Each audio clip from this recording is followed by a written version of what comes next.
Hello, good morning. Good morning. Good morning. Good morning, ma'am. Yes, good morning. Good morning, ma'am. Good morning, good morning.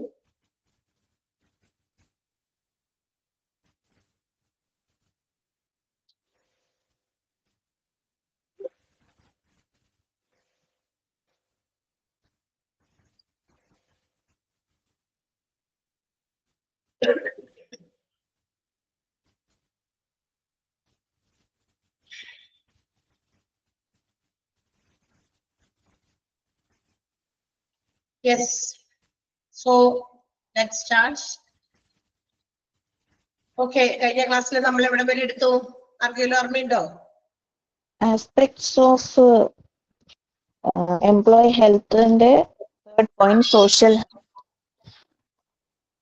health വരെ എടുത്തോ? Sorry, അതല്ലേ social health വരെ എടുത്തോ? അല്ലെങ്കിൽ Yes, social ma'am. health Yes, ma'am. social health വരെ എടുത്തു എന്നാണ്. Okay, yes, correct ആണ്. നമ്മള് എന്താ പറയാ, എംപ്ലോയി ഹെൽത്ത് എന്ന് പറയുന്നതിന്റെ ആസ്പെക്ട്സ് ആണ് നമ്മള് ആ ചാപ്റ്ററിന്റെ നമ്മുടെ ഗ്രീവൻസ് ഹാൻഡ്ലിംഗ് എന്ന് പറയുന്ന ചാപ്റ്ററിന്റെ ഹെഡിങ്ങിൽ പറഞ്ഞിരിക്കുന്നത് പോലെ കുറച്ച് ക്ലാസിഫിക്കേഷൻസ് അതിനകത്ത് എന്താ പറയാ, എംപ്ലോയീസിന്റെ കംപ്ലൈന്റുകൾ അല്ലെങ്കിൽ അവർക്കുണ്ടാകുന്ന ഡിസാറ്റിസ്ഫാക്ഷൻ, അവരുടെ അതിങ്ങനെ ഹാൻഡിൽ ചെയ്യും, അവര് എന്തൊക്കെ രീതിയിൽ മിസ്കോണ്ടക്ട് മിസ്ബിഹേവ് ചെയ്യും, പിന്നെ അവരുടെ ഹെൽത്ത് സേഫ്റ്റി എന്നീ കാര്യങ്ങളെ കുറിച്ചിട്ടൊക്കെയാണ് ചാപ്റ്ററിൽ ഡിസ്കസ് ചെയ്യുന്നത്. അതുകൊണ്ട് തന്നെ അതിന്റെ ഒരു ഭാഗമാണ്, ഈ ഒരു ചാപ്റ്ററിന്റെ ഒരു ഭാഗമാണ് employee health to be protected for the organizational health. ഒരു ഓർഗനൈസേഷന്റെ, ഒരു ഇൻഡസ്ട്രിയുടെ ഹെൽത്ത് എന്ന് പറയുന്നത് it's the health of the employees. തീർച്ചയായിട്ടും അവിടുത്തെ എംപ്ലോയീസിന്റെ ഹെൽത്ത് ആണ്. മനസ്സിലായി? അപ്പൊ എംപ്ലോയീസ് ഹെൽത്തി ആയിരിക്കുക എന്നുള്ളതാണ് ഒരു ഓർഗനൈസേഷന്റെ ഹെൽത്തിനെ സംബന്ധിച്ച് ഏറ്റവും ഇമ്പോർട്ടന്റ് ആയിട്ടുള്ള കാര്യം. സോ അതൊരു ക്രൂഷ്യൽ ആയിട്ടുള്ള ഒരു വളരെ ഇമ്പോർട്ടന്റ് ആയിട്ടുള്ള ഒരു മാറ്റർ ആണ് the employees health to be protected. ഒരു ബിസിനസ് ഓർഗനൈസേഷനിൽ എംപ്ലോയീസിന്റെ ഹെൽത്ത് പ്രൊട്ടക്ട് ചെയ്യുക എന്നുള്ളത്, അതിന്റെ ആസ്പെക്റ്റുകൾ അത് ഏതൊക്കെയാണെന്ന് ആണ് നമ്മൾ പറഞ്ഞുകൊണ്ടിരുന്നത്. അത് പ്രധാനമായിട്ടും 3 ആസ്പെക്റ്റുകളാണ് എംപ്ലോയി ഹെൽത്തിനുള്ളത്. സാധാരണ നമ്മൾ കേൾക്കുമ്പോൾ എംപ്ലോയി ഹെൽത്ത് എന്ന് പറയുന്നത് 2 രീതിയിലാണ്. അതായത് ഏത് മനുഷ്യന്റെ ആയാലും ഹെൽത്ത് എന്ന് പറയുന്നത് ഫിസിക്കൽ ഹെൽത്തും അതുപോലെ തന്നെ മെന്റൽ ഹെൽത്തും, ഇത് രണ്ടും കൂടി ചേരുന്നതാണ് ഒരു പേഴ്സൺ, ഒരു പീപ്പിൾ, അല്ലെങ്കിൽ ഒരു എന്താ പറയാ, ഒരു ഇൻഡിവിജ്വലിനെ സംബന്ധിച്ചോളം ഒരു ഹെൽത്തി ഒരു എന്താ പറയാ സിറ്റുവേഷൻ എന്ന് പറയുന്നത്. പക്ഷേ in an organisation while working in an organization, an employee must have one more health which is added by WHO. WHO പറയുന്നു ഒരു എംപ്ലോയിക്ക് മറ്റൊരു ഹെൽത്ത് കൂടി വളരെ ഇമ്പോർട്ടന്റ് ആയിട്ട് വേണം, that is social health. 1947 world health organisation social health എന്ന് പറയുന്ന ഒരു കോൺസെപ്റ്റ് കൂടി നമ്മളുടെ എംപ്ലോയീസിന്റെ ഹെൽത്തിനോടൊപ്പം ആഡ് ഓൺ ചെയ്തത്. അപ്പോ എന്നിട്ട് പറയുന്നത് ഇതാണ്, ഒരു WHO പറയുന്നു when the employee's social health is good. ഒരു എംപ്ലോയിയുടെ സോഷ്യൽ ഹെൽത്ത് ഗുഡ് ആണെങ്കിൽ എവറിഥിങ് വിൽ ബി ഓക്കെ. മറ്റ് ഓവറോൾ ഹെൽത്തുകളെല്ലാം തന്നെ ഗുഡ് ആയിരിക്കും. അതായത് മെന്റൽ ഹെൽത്തും ഫിസിക്കൽ ഹെൽത്തും ഓക്കെ ആയിരിക്കും എന്നാണ് പറയാം. അതായത് how we behave with our communicate with our coworkers, colleagues, അല്ലെ, നമ്മളുടെ കോവർക്കേഴ്സിനോട്, നമ്മളുടെ ഒപ്പം ജോലി ചെയ്യുന്നവരോട് നമ്മൾ എങ്ങനെ അവരുമായിട്ട് കമ്മ്യൂണിക്കേറ്റ് ചെയ്യുന്നു, അവരോട് എങ്ങനെ ബിഹേവ് ചെയ്യുന്നു, അല്ലെ, അവര് എങ്ങനെയൊക്കെയാണ് നമ്മൾ അവരുമായിട്ട് ഇൻവോൾവ്ഡ് ആകുന്നത് ഫോർ ദ വെൽഫെയർ. അതായത് അത് നമ്മളൊരു നല്ല രീതിയിലുള്ള ഒരു വെൽഫെയർ ആയിട്ടുള്ള കമ്മ്യൂണിക്കേഷൻസ് ആയിരിക്കണം. അതൊരു ക്ഷേമത്തിലുള്ള ഒരു ഇടപെടലുകളായിരിക്കണം. അല്ലാതെ മറ്റുള്ളവർക്ക് ദ്രോഹം വരുത്തുക, അവരെ മോശമായി കാണുക, അവർക്ക് ഏതെങ്കിലും തരത്തില് മെന്റൽ ഡിപ്രഷൻസ് ഒക്കെ കൊടുക്കുന്ന രീതിയിലുള്ള ബിഹേവിയർ നമ്മുടെ ഭാഗത്തു നിന്ന് ഉണ്ടാക്കുക, അതൊന്നും അല്ല സോഷ്യൽ ഹെൽത്ത് എന്ന് പറയുന്നത്. ഓക്കെ, അപ്പൊ അവരെ കൂടി ചേർത്ത് നിർത്തി നമ്മളോടൊപ്പം ഓരോ ഇൻഡിവിജ്വലും അങ്ങനെ ചിന്തിക്കണം. ഞാൻ എന്ന് പറയുന്ന employee, how I think about my coworkers, എന്റെ കോവർക്കേഴ്സിനോടൊപ്പം ഞാൻ എങ്ങനെ ബിഹേവ് ചെയ്യണം എന്ന് ഞാൻ ചിന്തിക്കുന്നത് പോലെ മറ്റുള്ള ഓരോരുത്തരും ചിന്തിച്ചാൽ എന്ത് പറ്റി, ഇൻഡസ്ട്രിയൽ ഹെൽത്ത് ഗുഡായി. മനസ്സിലായോ? കാരണം അവിടെ പ്രശ്നങ്ങൾ ഉണ്ടാകുന്നില്ല, ബുദ്ധിമുട്ട് ആർക്കും ഒരു തരത്തിലുള്ള എന്താ പറയാ ഇംപാർഷ്യാലിറ്റി, അതുപോലെ തന്നെ എന്താ പറയാ പാർഷ്യാലിറ്റി അല്ലെങ്കിൽ മറ്റേതെങ്കിലും തരത്തിലുള്ള ഏതെങ്കിലും സർക്കംസ്റ്റാൻസസ് ഫേസ് ചെയ്യേണ്ടി വരും, അങ്ങനെ ഒന്നും ഉണ്ടാവില്ല. ബിക്കോസ് എല്ലാ ഇൻഡിവിജ്വൽസും പരസ്പരം അവരുടെ വെൽഫെയർ കമ്മ്യൂണിക്കേഷൻസ് ആണ് അവിടെ ഉണ്ടാക്കുന്നത്. അതുകൊണ്ട് തന്നെ അപ്പൊ സോഷ്യൽ ഹെൽത്ത് കൂടി ഇമ്പോർട്ടന്റ് ആണ് എന്ന് WHO പറയുന്നു. ഓക്കെ, ഇതൊക്കെയായിരുന്നു നമ്മൾ കഴിഞ്ഞ ക്ലാസ്സിൽ പറഞ്ഞത്. Now we are going to move to the next topic. ഇതിനകത്ത് നമ്മുടെ എംപ്ലോയി ഹെൽത്ത് എന്ന് പറയുന്നത് അത്രയധികം ഇമ്പോർട്ടന്റ് ആണ് ഇൻ ആൻ ഓർഗനൈസേഷൻ, ഒരു ഓർഗനൈസേഷനെ സംബന്ധിച്ച്. ദാറ്റ് മീൻസ് എംപ്ലോയീസ് അൺഹെൽത്തി ആയിരിക്കുമ്പോൾ ഇൻഡസ്ട്രിയൽ ഹെൽത്തും അൺഹെൽത്തി ആകും. മനസ്സിലായോ? എന്ന് വെച്ചാൽ ഒരു ഓർഗനൈസേഷനിൽ വർക്ക് ചെയ്യുന്ന എംപ്ലോയീസ്, ഒരു 1, 2 അല്ലെങ്കിൽ 3 എംപ്ലോയീസിനെ ഏതെങ്കിലും രീതിയിൽ അൺഹെൽത്തി വന്നാൽ, ഫിസിക്കൽ അൺഹെൽത്തി ആകാം, മെന്റൽ അൺഹെൽത്തി ആകാം, അല്ലെങ്കിൽ അവരുടെ സോഷ്യൽ ഹെൽത്ത് നല്ലതല്ല, മറ്റുള്ളവരുമായിട്ട് എപ്പോഴും വഴക്കൂടുന്നു, അവർ ഇടപഴകുന്ന രീതി ശരിയല്ല, മറ്റുള്ളവർക്ക് ഡിസ്റ്റർബൻസ് ഉണ്ടാക്കുന്നു. അങ്ങനെ വരുമ്പോൾ ഇൻഡസ്ട്രിയൽ ഹെൽത്ത് എന്ന് പറയുന്നത് ഓക്കെ ആവില്ല, അത് ഗുഡ് ആവില്ല. അവിടെ പ്രൊഡക്റ്റീവ് അങ്ങനെ നല്ല രീതിയിലുള്ള ഇൻഡസ്ട്രിയൽ ഹെൽത്ത് ഇല്ലെങ്കിൽ പ്രൊഡക്ടിവിറ്റി കുറയും, പ്രോഫിറ്റബിലിറ്റി കുറയും. It will lead to the loss of the organisation. നഷ്ടത്തിലേക്കായിരിക്കും ഓർഗനൈസേഷനെ നയിക്കുക. അപ്പൊ ഇതെല്ലാം ഇല്ലാതിരിക്കാനായിട്ട് എംപ്ലോയീസ് ഹെൽത്തി ആയിരിക്കണം. ഫോർ ദാറ്റ് പർപ്പസ് അപ്പൊ എംപ്ലോയീസ് ഹെൽത്തി ആകാൻ വേണ്ടിയിട്ട് നമ്മളുടെ എന്താ പറയാ ഫാക്ടറീസ് ആക്ട് 1948, അതായത് ഫാക്ടറീസിലാണ് ഇത് കൂടുതലും വേണ്ടത്. എന്ന് വെച്ചാൽ ഫാക്ടറീസിൽ ജോലി ചെയ്യുന്ന എംപ്ലോയീസിനാണ് അഫക്ട്, അവരുടെ ഹെൽത്തിനെയാണ് കൂടുതലും പല രീതിയിലും അഡ്വേഴ്സ് ആയിട്ട് അവരുടെ ജോലിയുമായി ബന്ധപ്പെട്ടിട്ട് അവരുടെ വർക്ക് റിലേറ്റഡ് ആയിട്ടുള്ള, ജോബ് റിലേറ്റഡ് ആയിട്ടുള്ള പ്രോബ്ലംസ് അവർക്ക് ഉണ്ടാകുന്നത്, ഹെൽത്ത് പ്രോബ്ലംസ്. അപ്പൊ അവരെയാണ് കൂടുതലും പ്രൊട്ടക്ട് ചെയ്യുന്നത്. അതല്ലാതെ മറ്റു രീതിയിലുള്ള ഇൻഡസ്ട്രീസ്, അതായത് ഇപ്പൊ എന്താ പറയാ ഓഫീസ് വർക്കുകൾ, മറ്റു കാര്യങ്ങളൊക്കെ ചെയ്യുന്നവർക്ക് അത്രയധികം ഒന്നും അവരുടെ ജോബ് റിലേറ്റഡ് ആയിട്ടുള്ള ഇഷ്യൂസ് ഒന്നും ഉണ്ടാകാൻ സാധ്യതയില്ല. ഏറ്റവും കൂടുതൽ അത് അഫക്ട് ചെയ്യുന്നത് ഫാക്ടറിയിൽ ജോലി ചെയ്യുന്നവരാണ്. കാരണം ഫാക്ടറീസ് എന്ന് പറയുന്നത് അവിടെ പ്രൊഡക്ഷൻ പ്രോസസ് ആണ് അവിടെ നടക്കുന്നത്. ലാർജ്ലി അവിടെ പ്രൊഡക്ഷൻ പ്രോസസ് ആണ് അവിടെ നടക്കുന്നത്. ആ പ്രൊഡക്ഷൻ പ്രോസസ്സിൽ അവിടെ പലതരത്തിലുള്ള സാധനങ്ങൾ പ്രൊഡ്യൂസ് ചെയ്യുമ്പോൾ അവിടെ ഡസ്റ്റ്, ഫ്യൂംസ്, ഗ്യാസ്, അത് which are not good for our health, നമ്മുടെ ശരീരത്തിന് നല്ലതല്ലാത്ത രീതിയിലുള്ള ഇത്തരം പൊടിപടലങ്ങളോ ഗ്യാസോ അല്ലെങ്കിൽ മറ്റേതെങ്കിലും തരത്തിലുള്ള പുകയൊക്കെ എന്താ പറയാ ഇങ്ങനെ വരാൻ സാധ്യതയുണ്ട്. അതൊക്കെ അവിടെ അക്യുമുലേറ്റ് ചെയ്യാൻ സാധ്യതയില്ല. അപ്പൊ ഇതൊക്കെ ഇങ്ങനെ ഇൻഹേൽ ചെയ്ത് ശ്വസിച്ച് രോഗികളായി തീരാൻ അധികം താമസമൊന്നും വരില്ല എംപ്ലോയീസ്. സോ അവരെ പ്രൊട്ടക്ട് ചെയ്തില്ലെങ്കിൽ there will be no people to work in the factories. അവിടെ ജോലി ചെയ്യാൻ ഫാക്ടറീസ് പോലെയുള്ള ഇത് എന്താ പറയാ ഓർഗനൈസേഷൻസിൽ ജോലി ചെയ്യാൻ ആളുകളെ കിട്ടില്ല. അപ്പൊ അവരുടെ ഹെൽത്തിനെ പ്രൊട്ടക്ട് ചെയ്തുകൊണ്ട് വേണം എന്ത് ചെയ്യാനായിട്ട് അവരെ ജോലി ചെയ്യിപ്പിക്കാൻ, അല്ലെ? ജോലിക്ക് ശമ്പളം കൊടുക്കണ്ടല്ലോ, പിന്നെ നമ്മൾ എന്തിനാ അവരുടെ ലൈഫിനെ അവരുടെ ഹെൽത്തിനെ പ്രൊട്ടക്ട് ചെയ്യുന്നത്? ഇറ്റ്സ് നോട്ട് എന്താ പറയാ അത് ഫെയർ ആയിട്ടുള്ള കാര്യമല്ല, അല്ലെ? കാരണം അവര് ജോലി നാളെയും ഒന്ന് ചെയ്യണം, അടുത്ത കൊല്ലവും ചെയ്യണം, കൂടുതൽ ദീർഘകാലം നമ്മുടെ ഓർഗനൈസേഷനിൽ തന്നെ പിടിച്ചു നിൽക്കണമെന്ന് നമ്മൾ എക്സ്പെക്ട് ചെയ്യുന്നുണ്ടെങ്കിൽ their health is to be protected. തീർച്ചയായിട്ടും അവരുടെ ആരോഗ്യത്തെ പ്രൊട്ടക്ട് ചെയ്യണം. ഫോർ ദാറ്റ് പർപ്പസ് അതിന് വേണ്ടിയിട്ട് ഫാക്ടറീസ് ആക്ട് 1948 കുറച്ച് സ്റ്റാറ്റ്യൂട്ടറി പ്രൊവിഷൻസ് ലേ ഡൗൺ ചെയ്തിട്ടുണ്ട്. മനസ്സിലായി? എംപ്ലോയീസിന്റെ ഹെൽത്തുമായി ബന്ധപ്പെട്ട ചില പ്രൊവിഷൻസ്, ചില നിയമങ്ങൾ അതിന്റെ ഫാക്ടറീസ് ആക്ട് 1948 ചാപ്റ്റർ 3 ഇൻക്ലൂഡ് ചെയ്തിട്ടുണ്ട്. So any people, that means any individual working in A factory or organisation, such organisations, അത്തരം ഓർഗനൈസേഷൻസിൽ ജോലി ചെയ്യുന്ന എംപ്ലോയീസിന് they have to maintain proper environment for their working. അവരുടെ വർക്കിംഗ് കണ്ടീഷൻസ് നല്ല രീതിയിൽ പ്രോപ്പർ ആകുന്ന രീതിയിൽ ഉള്ള ഒരു വർക്കിംഗ് എൻവയോൺമെന്റ് ആണ് അവർക്ക് പ്രൊവൈഡ് ചെയ്യുന്നത്. അതിനു വേണ്ടിയിട്ടുള്ള മെഷേഴ്സ് ഹാവ് ബീൻ ടേക്കൺ. അതിനു വേണ്ടിയിട്ടുള്ള നടപടികൾ ഈച്ച് ആൻഡ് എവറി ഓർഗനൈസേഷനും സ്വീകരിക്കണം.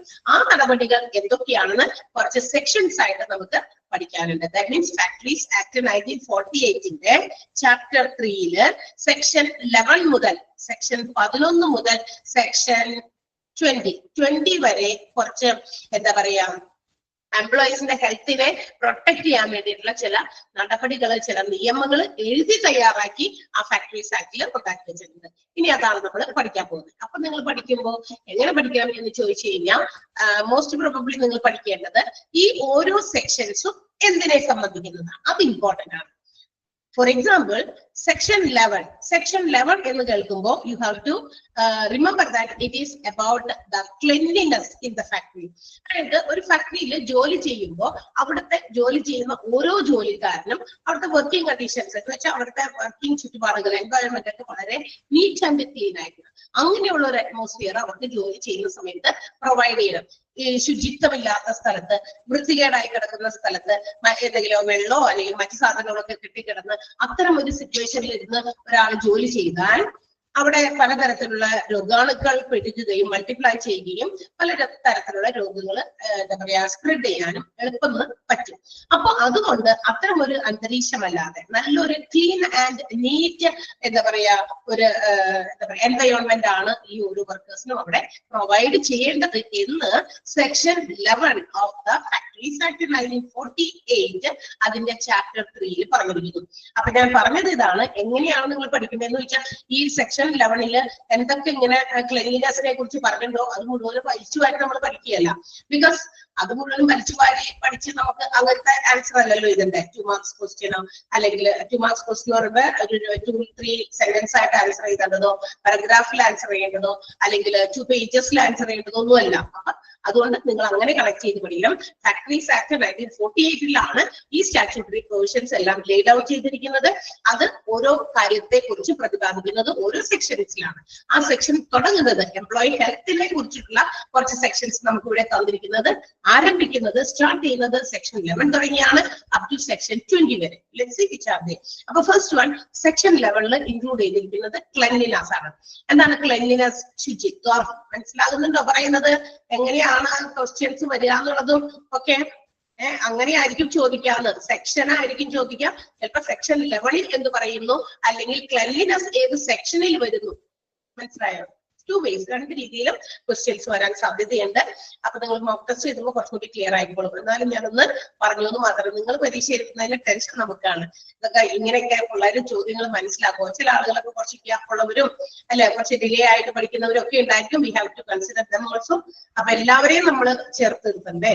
അപ്പൊ അതുകൊണ്ടാണ് ഇത്രയും ഇതായിട്ട് പറയുന്നത്. ഇതൊക്കെ ഞങ്ങൾക്ക് അറിയാം ടീച്ചർ എന്തിനാണ് ഇതൊക്കെ പറയുന്നത് എന്നൊക്കെ ചിലരുടെ മനസ്സിൽ തോന്നും. പക്ഷെ ഐ എം ഹെൽപ്ലെസ്. എനിക്കിത് പറയേണ്ടി വരും. കാരണം എന്താ വെച്ചാൽ ചിലർക്ക് അത് ക്ലിക്ക് ആകാനായിട്ട് ബുദ്ധിമുട്ടുണ്ട്. അത് നമുക്ക് ചിലപ്പോഴൊക്കെ ആരെങ്കിലും ഒക്കെ ഇതുപോലെ നമ്മളെ കോണ്ടാക്ട് ചെയ്യുമ്പോഴോ ചില കാര്യങ്ങൾ സംശയം ഉണ്ടെന്ന് പറഞ്ഞ് എന്തെങ്കിലും സംശയങ്ങൾ നമ്മളിലേക്ക് മെസ്സേജസ് ആയിട്ട് വരുമ്പോഴൊക്കെ ഫീൽ ചെയ്യുന്നുണ്ട്. അതുകൊണ്ടാണ് ഇത്രയും ഇതായിട്ട് പറഞ്ഞത്. നിങ്ങൾ അങ്ങനെ പഠിക്കണം എന്നാ പറഞ്ഞു. ഓരോ സെക്ഷനും എന്തിനെ കുറിച്ചാണ് എന്താ പറയാ പറയുന്നത് എന്ന് നിങ്ങൾ മനസ്സിലാക്കണം. സോ ഫാക്ടറീസ് ആക്ട് 1948 സെക്ഷൻ 11 പറയുന്നത് every factory should be kept neat and clean from any type of drain, privy and also other nuisance. അതായത് ഏത് തരത്തിലുള്ള ഈ വെള്ളം ചെളിയൊക്കെ കെട്ടിക്കിടക്കുക, പിന്നെ നമ്മുടെ പ്രൈവി മീൻസ് സ്മോൾ ടോയ്ലറ്റ്സ് ആണ്, അതുപോലെയുള്ള സ്ഥലങ്ങളൊക്കെ എപ്പോഴും നീറ്റ് ആൻഡ് ക്ലീൻ ആയിരിക്കണം.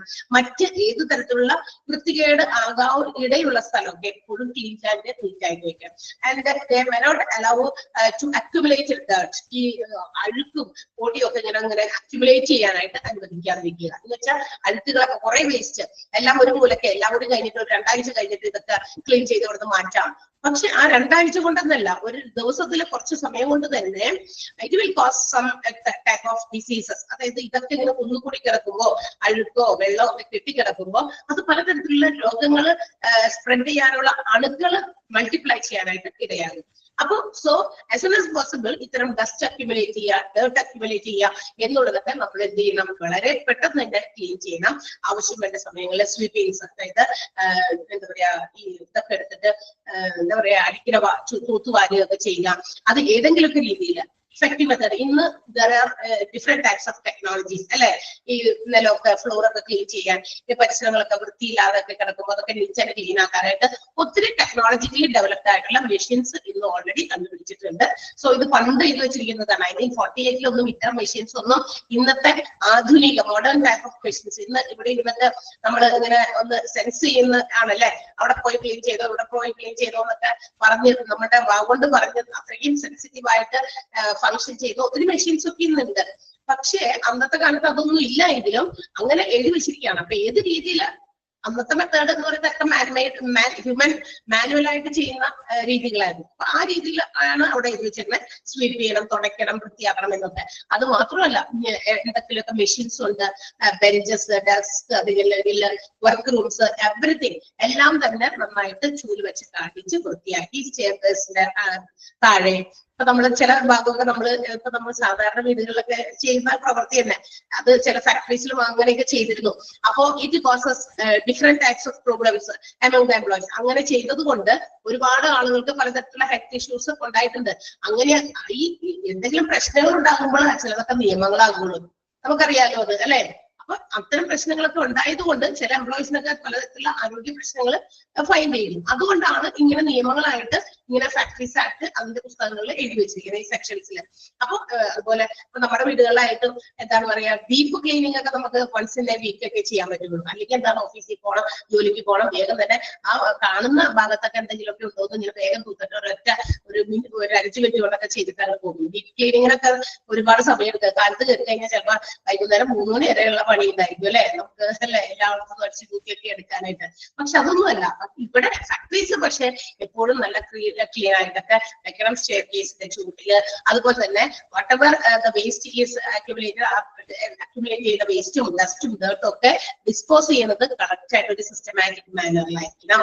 എങ്ങനെയാണ് വേസ്റ്റ് കൊണ്ടുപോയി കളയുന്നത്? തൊട്ടപ്പുറത്ത് അവിടെയും എന്തെങ്കിലും തരത്തിലുള്ള രോഗാണുക്കളൊക്കെ പെരുകും അല്ലെ, എന്തെങ്കിലുമൊക്കെ ഇൻസെക്ട്സും അതുപോലെ തന്നെ മറ്റു രീതിയിലുള്ള സാധനങ്ങളൊക്കെ അതിനകത്ത് കിടന്ന് പലതരത്തിലുള്ള രോഗങ്ങൾ വരുത്താൻ സാധ്യത. അപ്പൊ എങ്ങനെ ഇഫക്റ്റീവായിട്ട് അത് ഡിസ്പോസ് ചെയ്യാം, അതൊക്കെ ഈ ക്ലീനിങ്ങിന്റെ ഭാഗത്തിലുള്ളതാണ്. ഇതെല്ലാം നമുക്ക് സെക്ഷൻ ലെവലിലാണ് പറയുന്നത്.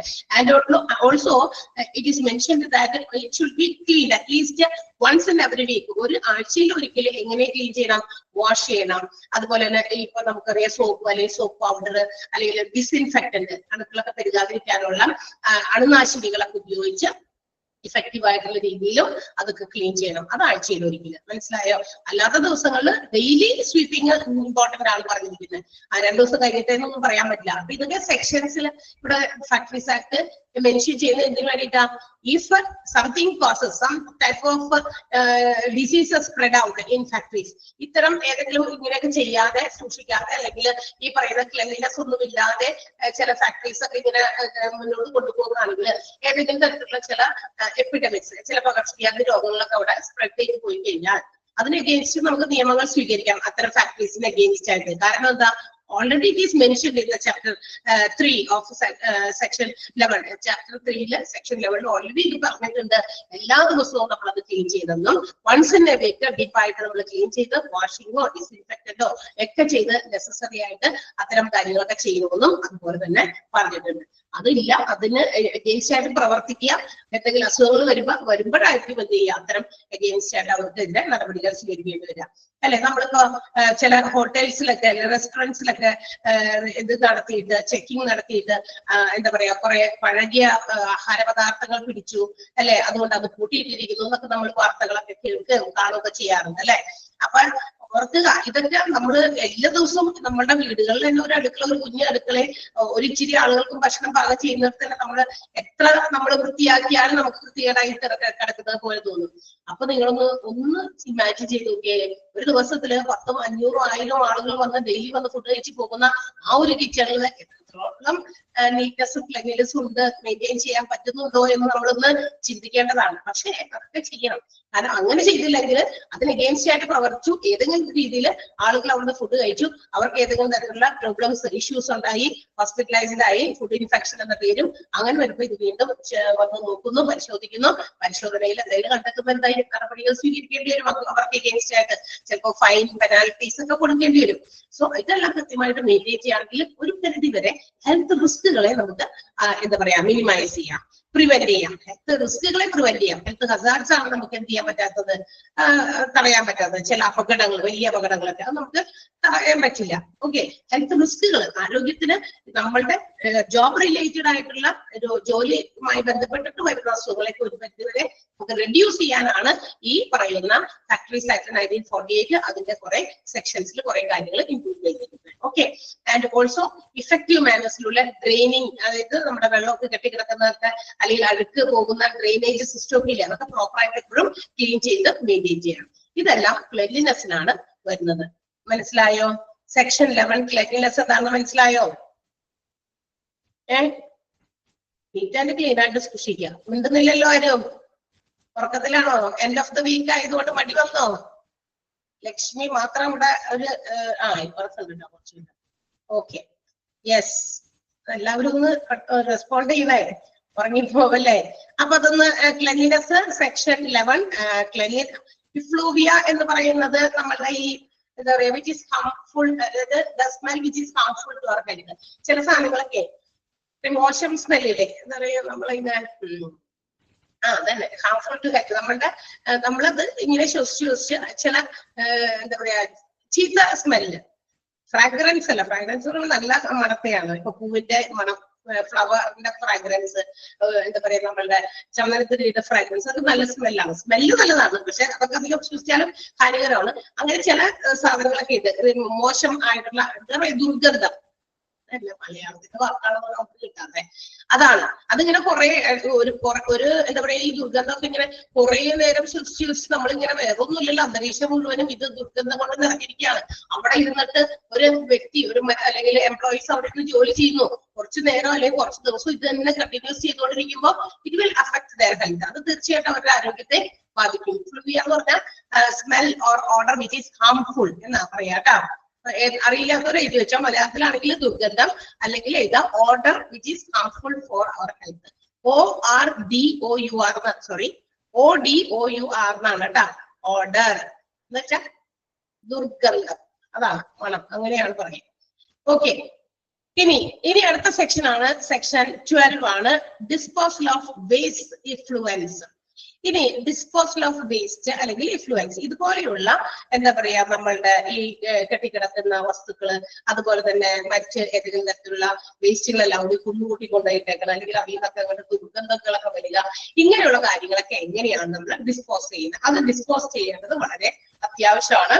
അത് സെക്ഷൻ 12 പറഞ്ഞിരിക്കുകയാണ്. ഏതെങ്കിലും ഫാക്ടറീസിൽ if they find such disposal of waste or effluents it should be cleaned or disposed in proper or systematic manner. തീർച്ചയായിട്ടും ഇങ്ങനെയുള്ള കെട്ടിക്കിടക്കുന്ന എന്തെങ്കിലും വസ്തുക്കളോ അല്ലെങ്കിൽ ദുർഗന്ധം വമിപ്പിക്കുന്ന കുറെ സാധനങ്ങളൊക്കെ ഡിസ്പോസ് ചെയ്യേണ്ടത് വളരെ അത്യാവശ്യമാണെന്നാണ് സെക്ഷൻ 12 പറയുന്നത്. Then ഇനി അത് തന്നെ ഒരു രണ്ട് രീതിയിൽ അവിടെ രണ്ട് പോയിന്റുകളായിട്ട് തന്നിട്ടുണ്ട്. ഒന്ന് treatment of waste and effluents. അതായത് we have to make factories have to make proper arrangements for treatment of waste and effluents. ഏതൊക്കെ രീതിയിലാണ് ഈ വേസ്റ്റും ഇൻഫ്ലുവൻസ് ഒക്കെ നമ്മൾ ഹാൻഡിൽ ചെയ്യേണ്ടത്, ഇതൊക്കെ എങ്ങനെ നമ്മൾ മാനേജ് ചെയ്യണം, അതിങ്ങനെ കുന്നുകൂടി കിടക്കാതെ എവിടെ കൊണ്ടുപോയി ഡിസ്പോസ് ചെയ്യണം, അതിന് കൃത്യമായിട്ട് ഒരു പ്ലാനിങ് അവർക്ക് ഉണ്ടായിരിക്കണം. ഇഫക്റ്റീവ് ആകുന്ന രീതിയിൽ അത് എന്ത് ചെയ്യണം, ഇതൊക്കെ ഡിസ്പോസ് ചെയ്യണം എന്നുള്ളത് നിർബന്ധമാണ്. കാരണം പ്രൊഡക്ഷൻ നടന്നുകൊണ്ടിരിക്കുമ്പോൾ obviously there will be waste. എന്തെങ്കിലും ഉത്പാദനം നടത്തുമ്പോൾ എന്ത് ഉത്പാദിപ്പിക്കുമ്പോഴും അവിടെ പലതും വേസ്റ്റ് ആയിട്ട് വരും. ഈവൻ ഗുഡ്സ് ആയിക്കോട്ടെ സർവീസ് ആയിക്കോട്ടെ പലതരത്തിലുള്ള വേസ്റ്റുകൾ ഉണ്ടാകും. പക്ഷെ അത് വേസ്റ്റ് ഉണ്ടാവും നമുക്ക് തന്നെ അറിയാലോ. എന്ത് സംഭവം പ്രൊഡ്യൂസ് ചെയ്യുമ്പോഴും അവിടെ വേസ്റ്റ് ഉണ്ടാകും. അത് മാനുഫാക്ചററിന് അറിയണം. ആ വേസ്റ്റ് നമ്മൾ എങ്ങനെ മെയിൻറ്റെയിൻ ചെയ്യണം, അതിനെങ്ങനെ മാനേജ് ചെയ്യണം, എങ്ങനെ ഡിസ്പോസ് ചെയ്യണം എന്നുള്ളത് വളരെയധികം ഇമ്പോർട്ടന്റ് ആയിട്ട് അവര് പ്ലാൻ ചെയ്ത് തിങ്ക് ചെയ്ത് അതിനെ ആ രീതിയിൽ എന്ത് ചെയ്യണം, ട്രീറ്റ് ചെയ്യണം അല്ലെങ്കിൽ ഹാൻഡിൽ ചെയ്യണം എന്നാണ് പറഞ്ഞേക്കണേ. എന്ന് വെച്ചാൽ അതെല്ലാം ചെയ്ത് it should be made in innocuous manner and for their disposal. And the innocuous manner എന്ന് പറഞ്ഞു കഴിഞ്ഞാൽ which is not harmful, നമുക്ക് ഉപദ്രവകരമല്ലാത്ത രീതിയിലേക്ക് ആക്കി മാറ്റണം. ആ രീതിയിലേക്ക് വേസ്റ്റും ഇൻഫ്ലുവൻസും ഒക്കെ ഡിസ്പോസ് ചെയ്യണം. Got it? Clear ആയോ? Disposal of waste and influence രണ്ട് രീതിയിൽ, അതായത് രണ്ട് കാര്യങ്ങളാണ് അതിനെ കുറിച്ച് ഇമ്പോർട്ടന്റ് ആയിട്ട് പറഞ്ഞിരിക്കുന്നത്. ഒന്ന്, അത് കൃത്യമായിട്ട് വേസ്റ്റ് ഇൻഫ്ലുവൻസും നല്ല രീതിയിൽ ഹാൻഡിൽ ചെയ്യാം. That means അത് which is not harmful to our health, നമ്മുടെ ആരോഗ്യത്തിന് മോശമല്ലാതാകുന്ന രീതിയിൽ അത്ര വേസ്റ്റും ഇൻഫ്ലുവൻസും നമ്മൾ മെയിൻറ്റെയിൻ ചെയ്യണം. അതുപോലെ തന്നെ അത് ട്രീറ്റ് ചെയ്യണം എന്നാണ് പറഞ്ഞേക്കുന്നത്. ക്ലിയർ ആയോ? ഫസ്റ്റ് പോയിന്റിന്റെ മീനിങ് മനസ്സിലായോ നോക്കാം. ആർക്കെങ്കിലും മനസ്സിലാവാത്തുണ്ടെങ്കിൽ ചോദിക്കാം, ഒന്നുകൂടി പറയും, അല്ലെങ്കിൽ ഞാൻ അടുത്ത പോയിന്റ് പറയും. Okay, yes. Next one, rule by state government prescribing arrangements, and also the state government provides rules for the arrangements of such influence and also waste. ഇനി ഗവൺമെന്റ് കുറച്ച് കാര്യങ്ങളും നടപടികളും സ്വീകരിച്ചിട്ടുണ്ട്. അവർക്ക് വേണമെങ്കിൽ എന്താ പറയാ എല്ലാ ഫാക്ടറീസും കൃത്യമായിട്ട് അതിന്റെ വേസ്റ്റുകളൊക്കെ ഡിസ്പോസ് ചെയ്യാനായിട്ട് നിർദ്ദേശങ്ങളൊക്കെ കൊടുത്തിട്ടുണ്ട്. ഇനി അത്തരം നിർദ്ദേശങ്ങൾക്ക് കുറച്ചുകൂടി നമുക്ക് എന്താ പറയാ ബലം കൊടുക്കാനായിട്ട് സ്റ്റേറ്റ് ഗവൺമെന്റ് ചില നിയമങ്ങൾ കൊണ്ടുവന്നിട്ടുണ്ട്. അതായത് എന്തൊക്കെ പറഞ്ഞാലും ഫാക്ടറീസിൽ if there is waste and also effluents ഇങ്ങനെയൊക്കെ ഉണ്ടെങ്കിൽ അവര് അത് കൃത്യമായിട്ട് ഡിസ്പോസ് ചെയ്യണം, സിസ്റ്റമാറ്റിക് ആകുന്ന രീതിയിൽ അതിനെ മെയിൻറ്റെയിൻ ചെയ്യണം. Government have the right to take actions. അതിന് അവർക്ക് അധികാരമുണ്ട്. അതായത് അതിന് അഗെയിൻസ്റ്റ് ആയിട്ട് ഫാക്ടറി നടത്തിക്കൊണ്ടു വന്നു. ഫാക്ടറിയുടെ ഉദ്ദേശം പ്രൊഡക്ഷൻ നടത്തുക, ലാഭം ഉണ്ടാക്കുക, ബിസിനസ് ചെയ്യുക, ലാഭത്തിൽ ഏറ്റവും മുന്നിൽ നിൽക്കുക എന്നുള്ളത് മാത്രമാവരുത്. അറ്റ് ദ സെയിം ടൈം ഇതെല്ലാം നേടുന്നതിനോടൊപ്പം തന്നെ ഈ പറയുന്ന കാര്യങ്ങൾ കൂടി ശ്രദ്ധിക്കണം വേസ്റ്റ് ഡിസ്പോസ് ചെയ്യുന്ന കാര്യത്തിൽ. ഇനി ഇപ്പൊ ഉദാഹരണം ഞാനൊരു എക്സാമ്പിൾ പറയാം. ഒരു ഫാക്ടറി നമ്മുടെ ഈ അടുത്ത പ്രദേശങ്ങളിൽ, ഇവിടെ നമുക്കറിയാം ഇറ്റ്സ് വില്ലേജ്, ഇതൊരു വില്ലേജ്, ഒരു ഗ്രാമപ്രദേശമാണ്. ഈ ഗ്രാമപ്രദേശങ്ങളിലൊക്കെ ഒരുപാട് ആളുകൾ അല്ലെ അവരുടെ ശുദ്ധവായു ഒക്കെ ശ്വസിച്ച് കഴിയുന്നവരുണ്ട്. ഇതിനിടയിൽ നമ്മൾ എന്തെങ്കിലും ഒരു ഫാക്ടറീസ് പുതിയതായിട്ട് വന്ന് എന്താ പറയാ എസ്റ്റാബ്ലിഷ് ചെയ്യാന്ന് വിചാരിക്കുക. സോ അതിൽ നിന്ന് പുറത്തു വരുന്ന ഫ്യൂംസ്, പുക കൊണ്ട് പല പ്രശ്നങ്ങളും അതിന്റെ പരിസരത്തിൽ താമസിക്കുന്നവർക്ക് ഉണ്ടാകാം.